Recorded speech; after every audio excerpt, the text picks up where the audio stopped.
குட்டிப்புலி கரிகாலர்.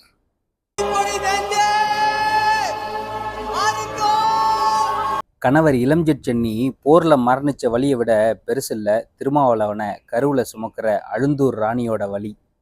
அரசியல் நிலையற்ற தன்மை காரணமா கருவுல இருக்கிற திருமாவளவனை கொல்றதுக்காக சோழ தேசத்தின் துரோகிகளும் அதனோட கூட்டுப்படைகளும் சேர்ந்து அழுந்தூர் ராணிய கொல்ல பாக்குறாங்க. தப்பிச்சு அண்ணன் இரும்பிட தலையாரோட துணையோட சேர தேசம் போய் மாவீரன் திருமாவளவனை பெத்தெடுக்கிறாங்க. திருமாவளவனோட தாய்மாமா இரும்பிட தலையார் போர்க்கலைகள் அனைத்தையும் அவனுக்கு கத்து கொடுத்து வளர்க்குறாங்க. இதை தெரிஞ்சுக்கிட்ட எதிரிகள் திருமாவளவன் வசிக்கிற குடிசைக்கு தீ வைக்கிறாங்க.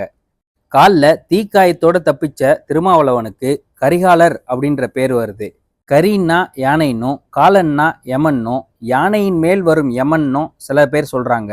சேர தேசத்திலிருந்து சோழ தேசத்துக்கு தப்பிச்சு போன கரிகாலருக்கு பட்டத்து யானை மாலை சூட்ட அரசனாகி அரசியல் நிலையற்ற தன்மையை சரி செய்யறாரு. எல்லாம் சரியா போயிட்டு இருந்தது.